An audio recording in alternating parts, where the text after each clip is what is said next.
Hello, everyone. Welcome to On This Hill, a podcast of Church on the Hill. We're starting off really well. Yes. Actually, we're starting off with laughter because my wife is here with me today. Trisha is here. Bruce is gone. He is actually, as of right now, he should be probably getting close to landing and going on vacation down in Mexico, where he has a bunch of friends and connections. So we're here in sunny Salem, Oregon, and he's in sunnier Mexico, right? Yeah. Yeah. Sounds nice. It does really sound nice, yeah. But we're laughing because my wife was informing me beforehand. Thankfully, she was happy that these cameras only catch us. Yes. Yeah, I was chest asking, are these only the waist up? Yeah. Trying not to be rude. Yeah, because she said that my pants don't match my outfit. Yeah, it's something I hear a lot of in my family because if you don't know us well, we've been married 32 years, and I have two daughters, Grace and Faith. They are how old? 21 and 22. 21 and 22. Mm-hmm. And so basically since the time they were able to put together an outfit, which was a long time ago, I've had three women in my house telling me how I looked and whether or not I should change. It's been really normal that I would get like ready for the day, heading to the door, and one of three women would stop me and say, "Is that what you're wearing?" Well, we were joking about like how this reflects, I just feel that if he goes to work with unmatching things, somehow it reflects poorly upon me. Yes. And he disagrees. And I said, "You don't dress me." So No. I don't think anybody is seeing me and thinking, why did Trisha dress him in that outfit? But maybe other people think, how did they let him out of the house like that? Well, I'll That's tell what them I'm how, wondering. because you're asleep when I leave. That's so how, because I dress in the dark so I don't wake you up. That is very true. Good point. All right, Yeah. moving on. Okay, moving on. Yes. So today we've been in a few places at Church on the Hill. One is we've been going through a sermon series on Revelations, and I brought Trisha in as an expert on Revelations. No, not exactly. No? No. Parenting, Okay. parenting. Yeah, we're going to talk about parenting, but I do actually want to ask you a question about Revelations. Oh, man. Okay. She's already nervous, and I'm making her more nervous to do this. But no, it's not about like. Okay. It's just about when you think about Revelations. Yeah. Like, is there anything that just comes straight to your mind as someone who's like, yes, I'm the average Bible reader. I've not spent a lot of time in Revelations. Like, is there anything about it? Like, what emotions do you feel when you think about Revelations? I think that it's probably changed through the years. Yeah. I think that as a teenager or a young person, it was just kind of intimidating. It was like, oh my goodness, that's about the end times. For me, I was just like, yeah, I'd rather just not read that right now. Okay. I didn't really want to dwell on a little bit of it. avoidance. Yeah, for sure. Mm-hmm. And then I feel like more now, it's what I see is the glory of God, like the fulfillment of everything. I can see the big picture from a different place in my life, and kind of see the timeline and. Yeah, and it can be a beautiful thing, even though it's still a little terrifying. Yeah. But it's still like a really beautiful picture of just God and who He is, and coming in His glory, and it makes me look forward to that day. So. Yep. Yeah, I'm getting a little ahead, getting ready for the next coming weeks, and the part I'm at now is a little terrifying. Yeah. It is. I mean, because of the examination that's happening to the church and something that's just happening there, the way Jesus is looking at them, and we'll get there in a couple weeks, but I get excited about it before we get there. Just the fact that it describes His eyes as burning flames of fire. Yeah, those things, those descriptions. Yeah. Especially as a young person, a little terrifying. Yeah. But then I was thinking like, okay, those aren't different eyes. Those are the same eyes. Yeah. Those are Jesus' eyes. The eyes that He used to look on the broken, the sick, the humble, and the Pharisees, the proud. They're the same eyes. Yeah. But they are burning flames of fire that see everything. Yeah. That see everything. Yeah. And we're not always fond of that. Segueing that into parenting. Flames of fire. Well, yeah, because I don't know, did you ever feel like, I felt like as a kid, my mom and dad could read me. I felt like they could. I don't know, maybe you didn't. But we had very different personalities. We you were and I very are, different kids. Yeah. Yes. I was the kid sure. who, like, if my parents said they were disappointed in me, I was pretty broken. Like, you didn't really have to lay a hand on me. I was pretty like, oh man, I it was easy for me to feel conviction. Mm-hmm. You, on the other hand, Yeah. describe No, what that looked like. maybe you for should. I was just a little more defiant, maybe. I mean, I'm a firstborn, I'm an only, I'm a rule follower, but Yeah. also, I don't know, I'm very stubborn and Yes. strong-willed. I guess you might say that. Really? Yeah, maybe. Wow. I don't know if you've noticed in the last 32 years. I do remember that coming up once or twice. Yeah. Yeah. Yeah, I could be a little strong-willed. So I wasn't, I wouldn't say their disappointment was quite enough for me sometimes. Maybe. Yeah. What about their discipline? Did the discipline always take, or did you like try to tough it out? Like, you're not going to stop me, you're not going to hurt me, or Yeah, that was pretty much me too, I think. yeah. It's hard to remember. I think that there was definitely times I probably responded better to, I think I would have responded better to humility, like coming in like a brokenness, because I am very empathetic, and I think I would have related to that maybe a little bit better, and like, in that way, in disappointment, or mostly, in disappointing God and not following His ways, rather than maybe a strong hand, because I think that kind of made me push back more in some ways. Yeah, so we were talking in class the other day. I know not everyone that listens to this will have been in the parenting class that we're in, but we were talking about authoritarian parenting versus authoritative. Authoritarian just says fall in line. Yeah. If I'm an authoritarian, I'm saying these are the rules, fall in line. As long as you're in this house, you'll obey these rules. Yeah. And there's time for that. There's time when a kid 100%. just will not, they don't even want to understand.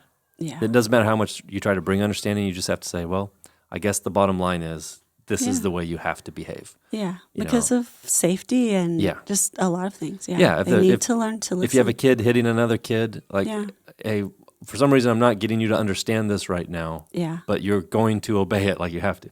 Yeah. But ultimately, the goal is to teach, to train a child. And if training hasn't taken place, if learning hasn't taken place, then training hasn't taken place. Yeah. And trying to get to that place. I'm laughing thinking, I don't know if you'll like me sharing this or not, but when we were first married and we were really just learning one another's personality. I don't know what's coming. Oh, just all only good things. Okay. For me. I remember sometimes playing with, I think we're pretty egalitarian. We pretty well complement each other, try to lead together. Not that, we don't obey there is a head of the house and what that looks like, but I definitely try to wear that authority lightly and not say, thus saith the head of the house, this is how it will be. No. But work together and find, what's right. But when we first got married, I like to play with you and tease and probably push too far and sometimes just tell you no for saying no's sake. Just like mess with you. You'd say something, I'd say no. And you had this move that you did.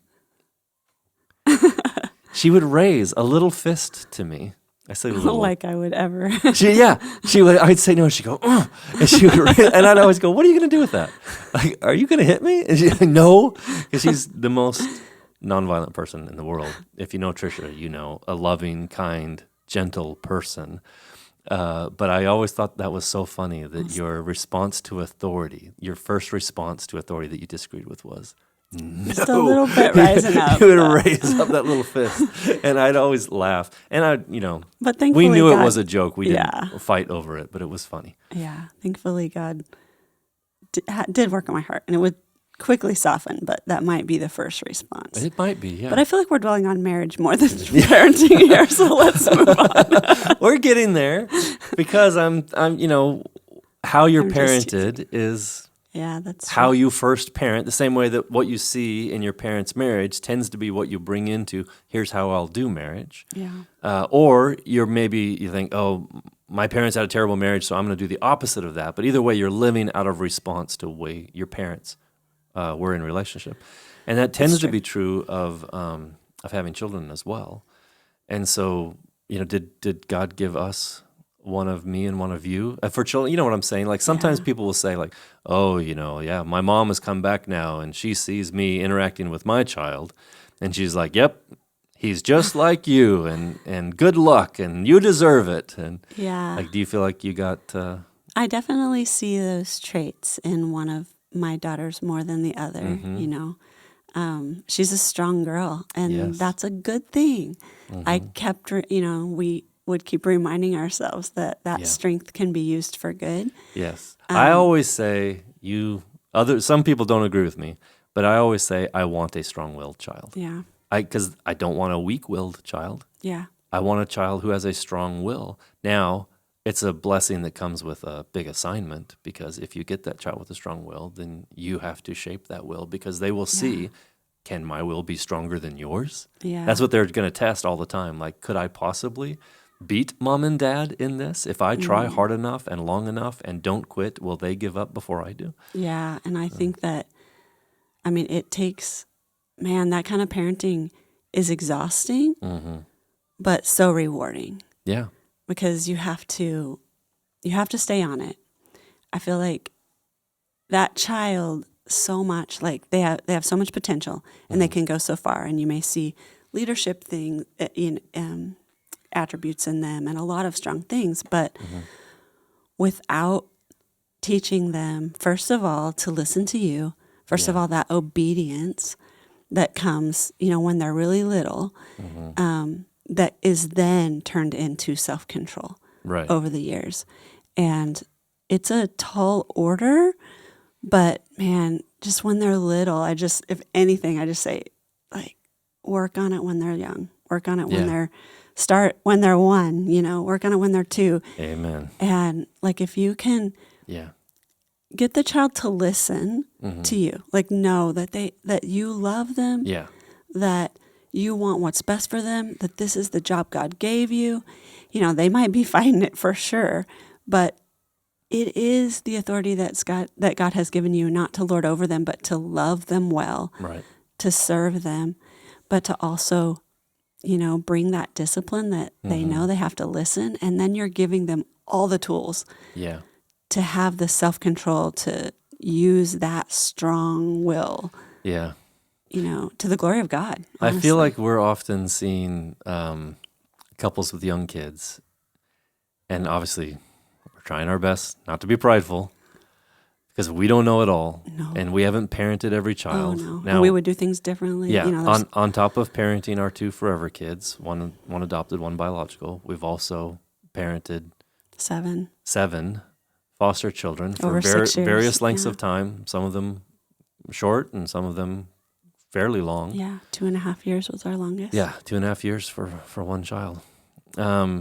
So we don't know it all by any means, but oftentimes I'll look at a young couple that has a little kid who it feels like they're training them to disobey by telling them do this, and not requiring Not them to following listen. through. Yeah. They just eventually, after 2 or 3 tries, then they maybe try to bribe, but they never require that obedience. Or they laugh off the behavior because they feel, I don't know what they're feeling. I'm guessing that they're feeling like we can't stop this. And so, How do you? ha-ha. What do you do at this point? And I often think, it's going to be so much easier to bring that to them when they're young than when they're old. Yeah. That behavior in a small child can be laughed at because their consequences are usually pretty small. If a small child hits you, it just doesn't hurt. If an 8-year-old hits you, it starts to really sting. Yeah. If a 16-year-old hits you, okay, you've lost complete control. So bring it when they're little. Start when they're Those little. principles, It yeah. makes all the difference in the world, and it'll make it feels harder in the moment because it's always harder to require obedience than to let things go. Yeah. But that active, purposeful parenting of requiring obedience in those moments pays so many dividends. Yeah. I mean, it makes your life, your coming life, so much easier in the future. Yeah. And for them, you're giving them the tools. And I think sometimes even the word obedience is just kind of almost frowned upon as if it's as if it is the authoritarian. Right. That any obedience comes from the parenting authoritarian parenting. But it's a beautiful word that God gives us, and I think we're to obey Him. And I don't think of obedience to God as, for the most part, as something that is just like harsh. He's going to just be so harsh and hard on me. But I want to parent my kids like he requires obedience from me, and in a loving way, but obedience. Yep. But that's where the stubbornness comes in handy sometimes. They're not going to win, you know. Yeah. This is a little child, and I do know what's best, you know. In this case, there's a timeline of letting go as they get older. But when you start when they're young, and you do know what's best for them, and you have to keep them safe, and you want to teach them how to be a good human and somebody that you love. I mean, you like to be around as well as love.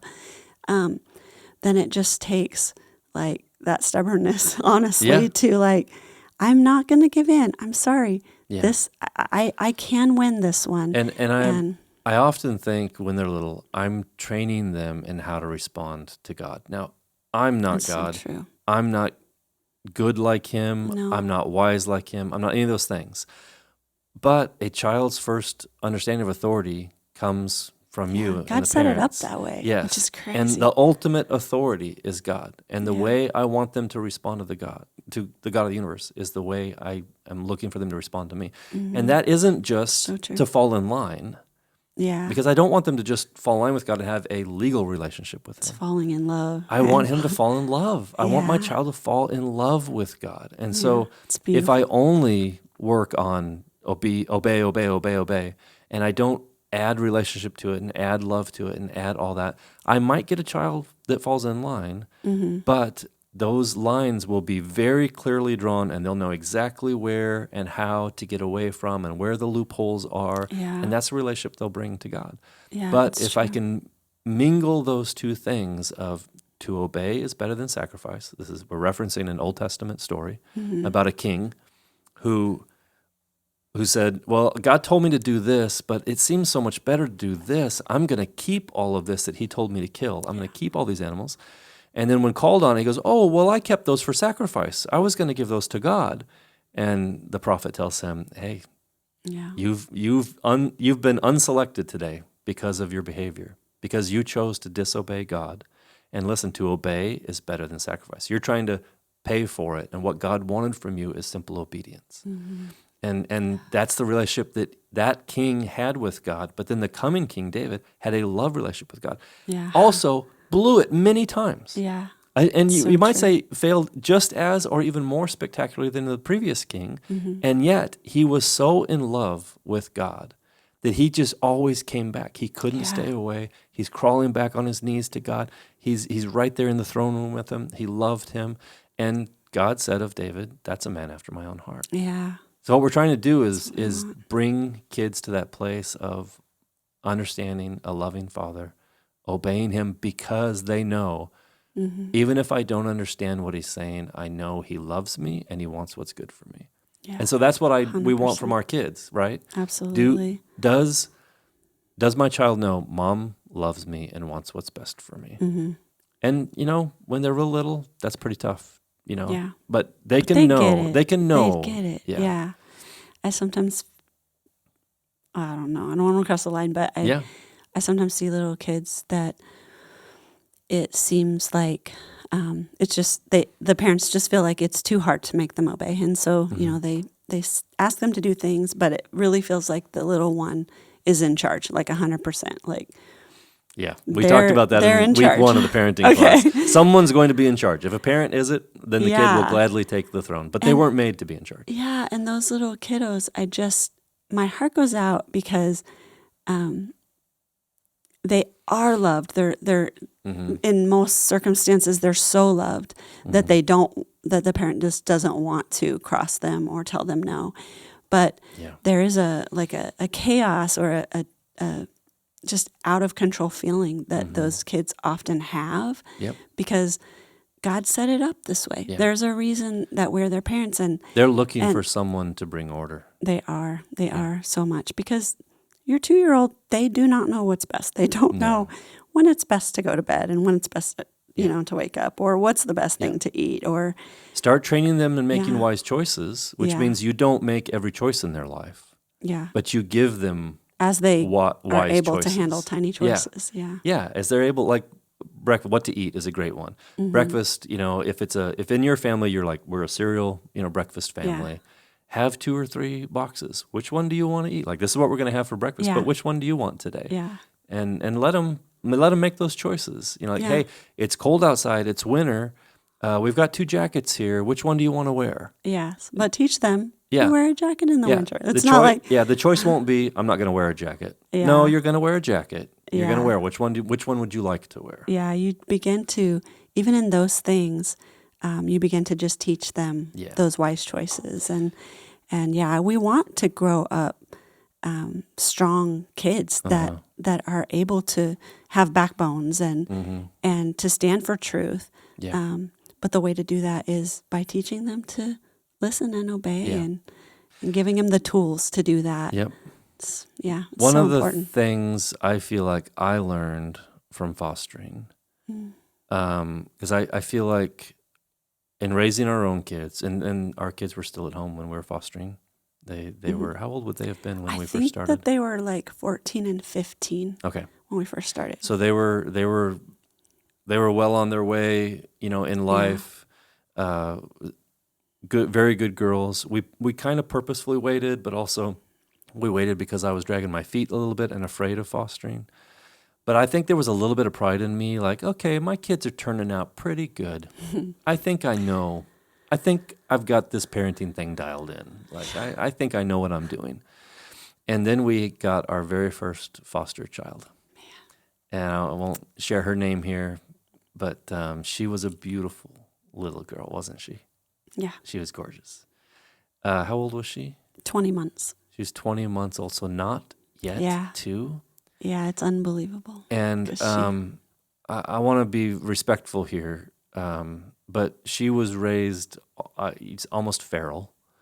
She spent a lot of time in the outdoors. She would just roam the neighborhood at that age. At that age, and younger, would just roam the neighborhood, be locked in a backyard. Be taking care of a little bit older kids. Yeah. Mm-hmm. The parent situation was incredibly rough. A lot of drugs, involved there. There was strong evidence of abuse. Yeah, she was a fighter. She was a fighter, and that's where I'm going. When she came into our house, I had no idea a little child could be that strong. Yeah. She was so strong, and she was in survival mode because she had to survive. Mm-hmm. And so she bit and clawed and spit and screamed, and not just like every once in a while, like no, every little interaction. Yes. Like it was like nothing I'd seen. So much so that I was the only one really strong enough to handle her. And both of my daughters and you would have scratches and bites and marks and bruises all over you. Still have scars. Where I could hold her kind of out at arm's length and keep her from getting at my eyes or biting my neck. And again, we're not making fun of this child. She was surviving. She was doing exactly what it took to live. Mm-hmm. But she needed to be retrained, like, oh, this is a home you don't have to survive in. Mm-hmm. You can thrive, you can be loved, you can be cared for. Yeah. And that was a quick, steep learning curve for me to go, oh, the things that might have worked on my children won't work on every child. Mm-hmm. And I also learned something, this is the main thing I guess I wanted to say, was that neglect, and they taught us this. There's training before becoming a foster parent, sorry. And they said, and it was hard for me to believe, but they said the worst abuse a child can receive is neglect. That, matter of fact, I'm sorry, this is a tough topic, so I apologize. Maybe we should put a warning at the beginning of this that it's going to be sensitive topic, and it could trigger some hard feelings in you. But they said and claimed, and it was hard for me to believe, that a physically abused child, a sexually abused child, goes through less harm and needs less recovery than one who has been neglected. And that, as a matter of fact, a child who is neglected will act up and behave until they are hit, because they would rather be hit than ignored. And yeah, I'm sorry, these are deep, hard things. Yeah. But it just made me realize a new humility came, like, oh, I don't know what I'm doing. I need God. It put me back in that place when we first got married and first had children, of desperation. Oh, God, help us. How do we do this, and how do we do this well? So when we talk about, love and obedience and what that looks like when we talk about it in regards to our own forever kids, that was one assignment. But in another realm, with a harder child who has been through trauma and abuse, it takes another set of parenting skills. It takes it takes some skills that you might have to acquire. And just because, I can say, oh, you just have to keep this kid in line and make them obey. With my little, darling, sweet little girl, that's one thing. With this other child that came in, okay, we're just going to have to wrap her in a towel and hold her and keep her safe from harming herself and from harming others. And the bar just changed, didn't it? Yeah, absolutely. It was a whole new ball game. Yeah. Thankfully, we started to see changes. She was did. with us a short time, only 6 weeks. But I remember I was actually just telling the story to someone yesterday about Ava, about this little girl, and we had to set up a pack and play so that when we were being hurt, like when she was biting us or hurting us, we could put her someplace safe, because Jason wasn't home all day, and we could put her someplace safe. But then I would sit beside it. I would sit by her, and she would yell, "Go away!" and she would spit at you. And and this is 20 months old. Oh, she'd scream in your face, "Go away!" Yeah, but after just a few weeks, we did see change. We saw more distance between those bites. Yeah. But I remember, because if she, bit, she would go into the pack and play, or if she was if she was causing us harm, or her self-harm, and I would sit beside her, and I remember it was just a few weeks, and she would be like, mwah, mwah. She would be like, She wanted okay, I want kisses now, and then that means it's all okay. She'd say, sorry, and then want kisses, and I know it seems like a tiny little thing, but just beginning to understand that being loving is, or what being loved looks like. And one of the things we turned around from the way we might have worked with our children is we would put our kids in a timeout, like, hey, that's not good behavior. This isn't what you're supposed to be doing. You're going to sit here for a little while. Depending on their age, you should only do it for a certain amount of time. When they're little, it's smaller amount of time. They're not going to be able to sit in timeout for a long time when they're little, but have them sit in a timeout, and then they can come back when they're like, okay, what did Dad say? How are we going to get into this and not go backwards in our behavior? But with our foster children, with the ones in abuse, we realize, they need a time in. They don't need time away from me. They need time with me. They need time on my lap, and so just holding them and being there with them. Now, it takes a lot more time. It takes a lot more time. It does. is the job. It's what you're doing. Yeah. Where with another child in timeout, you're like, okay, this is kind of giving me a timeout too. Like, I can get this done while they sit in trouble. Yeah. But what they need is connection. What they need is love. Again, not just to fall in line, but to fall in love. Yeah. Yeah. Yeah. Yeah. It's a different assignment. Yeah. You're like, unlike other podcast guests here, I'm in love with you. Oh, nice. You're Me too. You're a very good parent. Thank you. And I would say too, when we first got married, I knew I've married someone who's going to be a great mom. Because you worked in that field, didn't you? Yeah. What did that look like?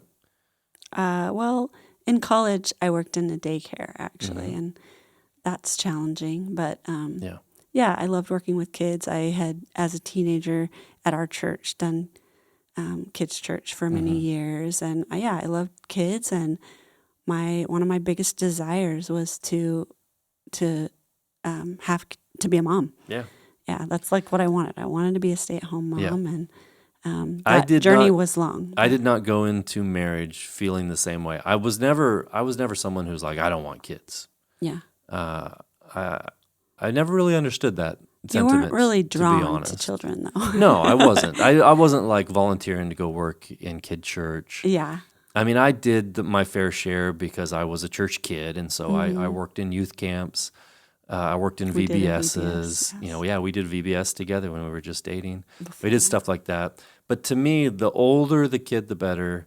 Like, give me an 18-year-old over an 8-year-old. Give me an 8-year-old over a 2-year-old. Like, Yeah. that's what I looked for.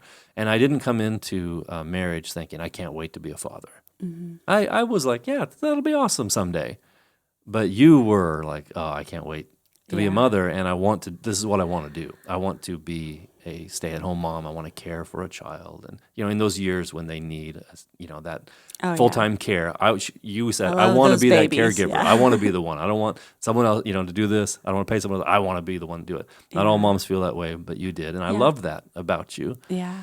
But it was 10 years. 10 years. 10 years before we did. Yeah. Is it all right if you tell It's people okay. why that was? Why was it 10 years? Yeah, well, we, I'd say we were married about 2 years and got pregnant, and it was kind of unexpected. We were going to wait a little longer, but, and then very quickly had a miscarriage. And so that was kind of the beginning. And then, that was tough. That was really tough. And then after that, it was 8 more years. Yeah. Of a journey of infertility and waiting and trusting, and believing. And it's a hard walk for any of you walking that walk. It's hard. It's not for the faint of heart.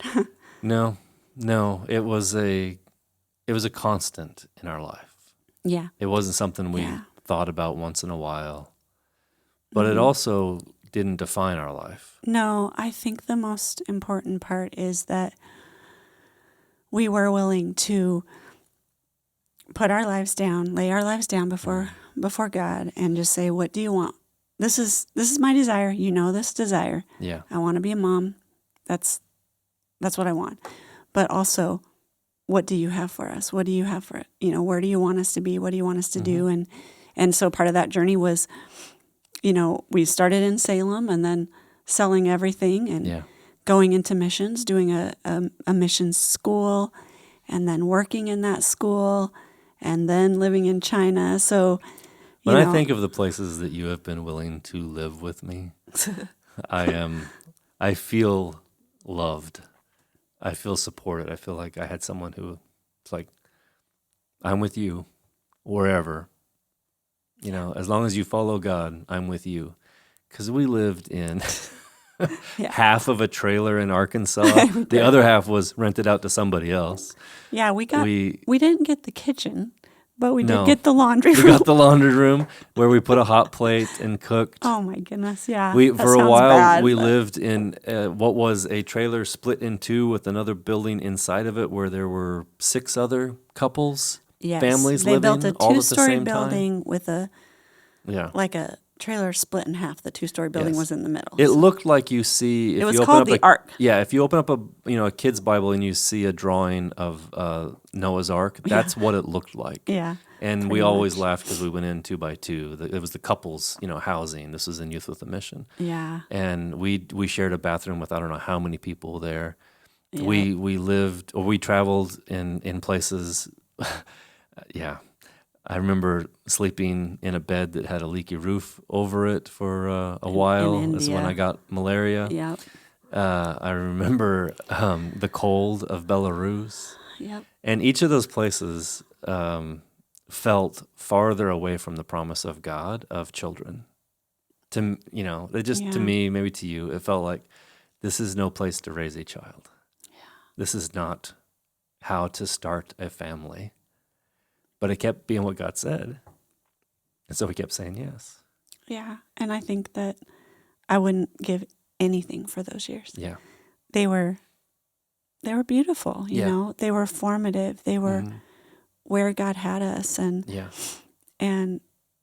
I'm thankful for that. I mean, man, if I could say anything, like as parents, yes, you want the best for your kids. You want them to, you know, you want a good home. You want to maybe have them in the best schools, but bottom line, Yeah. like go be where God wants you. Let them see you obeying God. Yeah. Let lordship be normalized in their life. Like, Yeah. this is how we live. We Yeah. live hearing the voice of God and obeying the voice of God. And looking for the beauty in it. Yeah. Not the complaining. And I want to be really, really deliberate and careful when I say this, because I do not in any way look down on, denigrate anyone who tries every route possible to have children. That's perfectly fine, but that's not what God was saying to us. He just didn't say that. He never released us to try all the options. He just asked for us to wait and to obey. Yeah. We didn't even feel the release to adopt. No. For quite some time. So we didn't try medical routes. We didn't do those things. And he just kept loving us and caring for us. Yeah. And it was hard. Matter of fact, I remember there were times when we wanted to stop asking him for a baby, asking him for a family, because it just felt like we keep asking you and we keep getting a negative response, and it feels like it's hurting our relationship with you, God. Can we stop asking? Yeah. And clearly he said no. Yeah. I actually want you to keep asking. Yep. And keep waiting.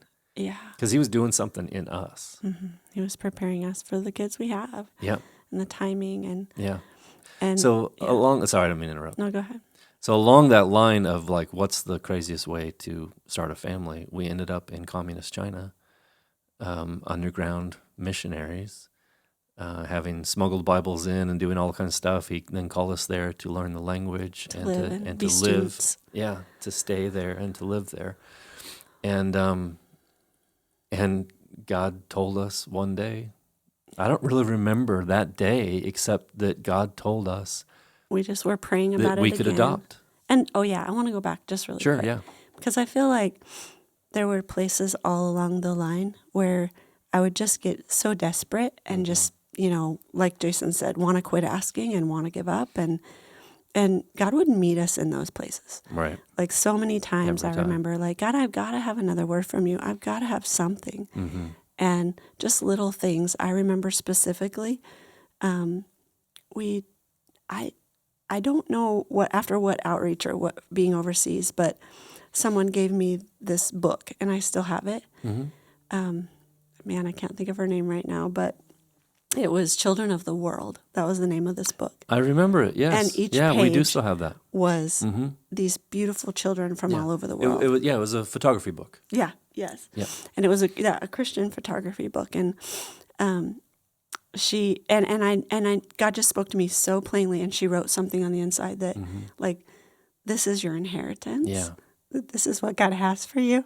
And at that point, I didn't know if it was just being a missionary and, you know, just caring for the children of the world. We'd started to think that's what our inheritance, our children would be, those people that we worked with, those people that got saved, those kids we ministered to. We thought, well, I guess this is the family God has for us. And that's okay. And that's okay, yeah. Yeah. But just those promises, you know, I still have that book. And I remember there's a page of a baby from China. Yeah. And then living in China is the point. You know, walking in obedience is the place where God said, all right, I want you to pursue this and pursue adoption. Yeah, we'd been there for a while. We'd been there over a year, just over a year. Yeah, we'd been there over a year, and God told us, you know, it's okay now, pursue adoption, which... Maybe it was just under a year. It doesn't matter. Yeah. We'd been there for a while. We'd settled in. We were learning the language. And then, though, with that word came like, well, we don't know how to do that. Yeah. We're in China. Like, if we were in the U.S., we'd know how to do it. Yeah. You contact adoption agency, but we're here. Yeah. And out of the blue. Yeah. We told we had a little home group of church because you met with other Westerners for church.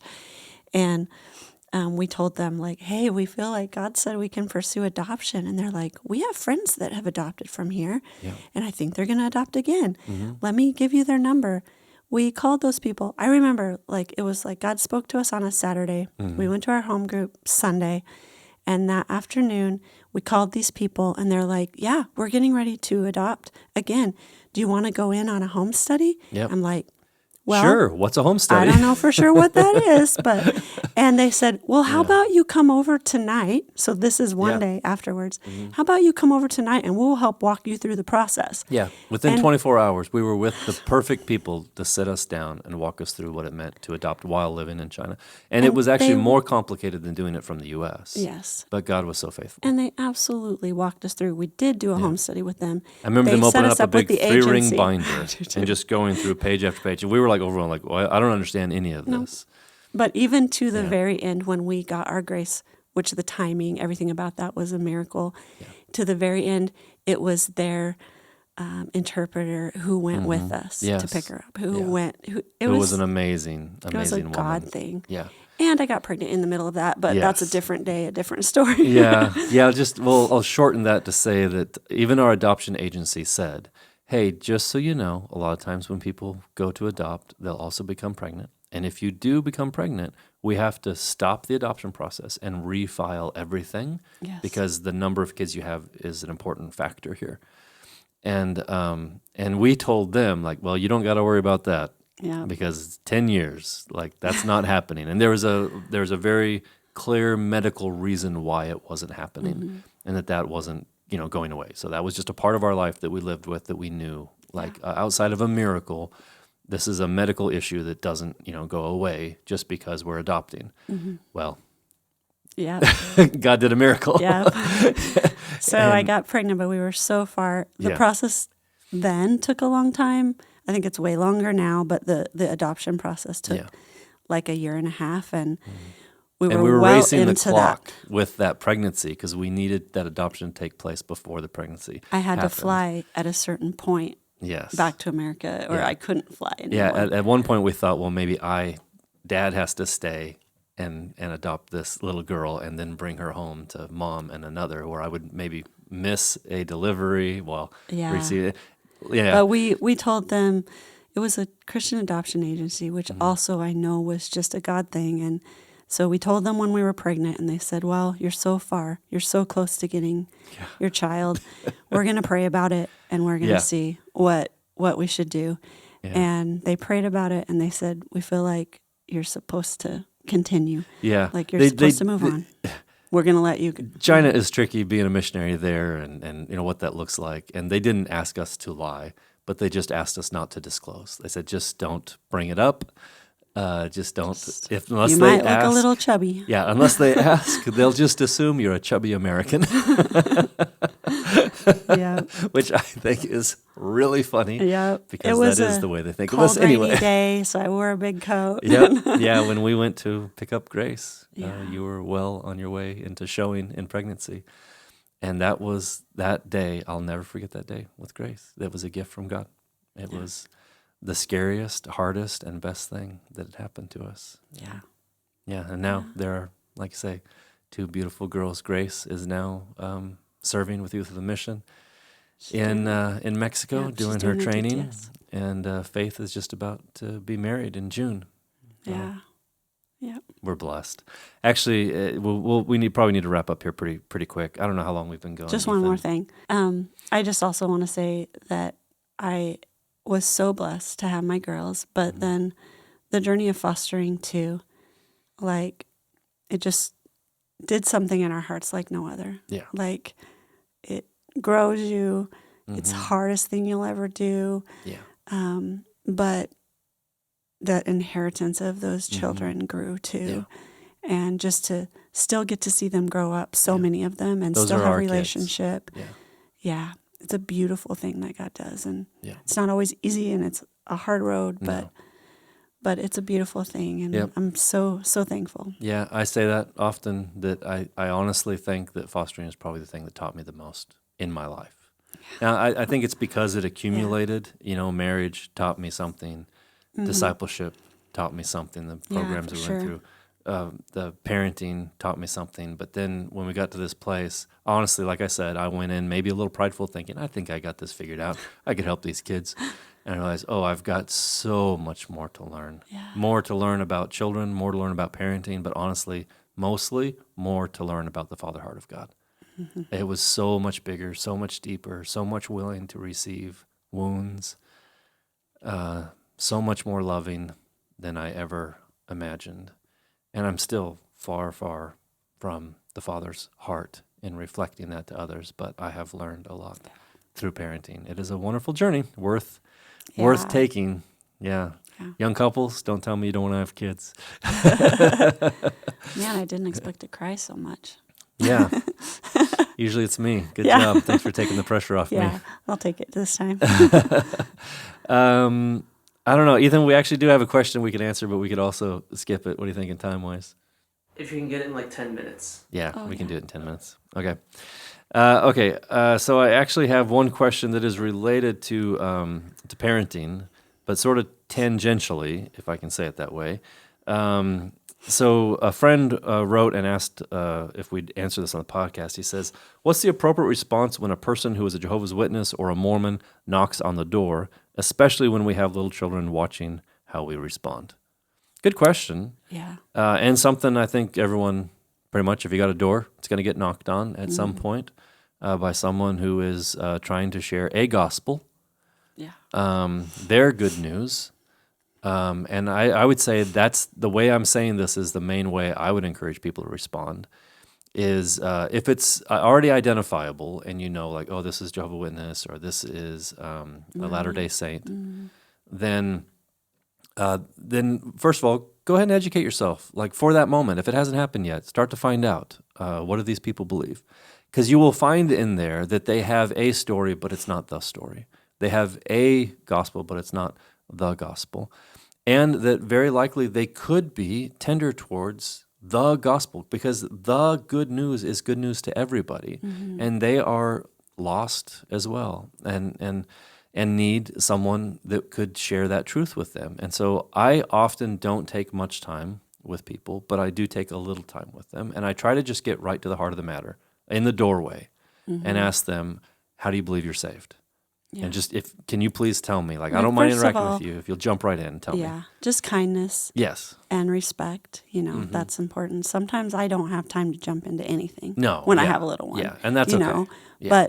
But treating them with kindness and respect. Sorry, I didn't mean to cut you off. No, that's really good. Because if you don't, like if you're a mom at home and someone's knocking on the door and you got a crying kid in a high chair, hey, God bless you guys. I hope the best for you. I hope God shines his truth on you. Yes. But I got a kid I got to take care of. It's a perfectly fine response. Sure. But if you have a moment, you ask that question. What do you believe? How do you believe someone is saved? And you can hear in their response, well, for those two and for many others, there's a legal response. This is how you're saved. This is the works that you must do in order to be saved. And the gospel, the good news is that Jesus Christ has given us as a free gift his salvation. It is by grace alone, through faith alone. And if they don't have by grace alone, through faith alone, in Christ alone, those three elements I'd say would be the main ones, then you can say, hey, I know this to be true, and I'm never budging off of this. If you want to talk about that and how that is true, then I'll talk with you.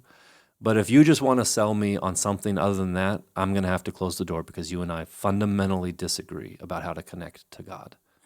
And so I'm going to pass on what you're selling. But if you're interested in the truth that I just said, then, hey, let's take a few minutes and talk about this because you too can have this relationship with God. It's free. It's free. So that would be my short answer of how to respond to someone. You got any other? Nope. That's good. I'm Let the one Pastor that's Jason usually answer too that busy. I can't balancing a kid or doing something. I'm like, I'm sorry. I just treat them with respect and kindness and don't engage too much. Yeah. I know that's not maybe the best. Hey, that's okay. As honestly, as a parent with kids at home, that is what you have to do sometimes. That's okay. Yeah. As long as, like you said, you're respectful and kind and loving, because you want them to have a good, truthful, loving interaction with a Christian. Absolutely. That's the goal. Yeah. Beyond that, of course, man, if they got saved, if they came to the truth, that would be icing on Yes. the cake. But Yeah. that would be my first goal, that they have a good relationship with a person of faith. Yep. All right. Hey, That's I love nice. you. Yeah, I love Thanks. you. Thanks That's for fun. coming. Yeah. If it was a little bit later, we could go have lunch together, but Yep. not. All right. Well, guys, thank you so much. We appreciate you. We love you. Honestly, I hope this is a blessing to you. Matter of fact, this week, if you have friends that you know may be living through an infertility struggle, or maybe even the loss of a pregnancy, the loss of that child, and you think this might be a blessing to them, or even if they're interested in fostering and adopting, show them this, and then introduce them to us. Like, we are not experts on any of those things, but if there's a way we could connect you to fostering, to adopting, and to just the love of God that sees us through those hard times of barrenness Waiting, and loss, yeah. then we want to do that as best as we can. And you can do that lots of ways, but the website and the front office would be the best way to get a hold of us. We honestly are here because we want to be a blessing to people. God has Yeah. blessed us so that we We can wanna be be a a blessing. blessing. Yep. All right. Love you guys. See you Thank soon. you. Bye.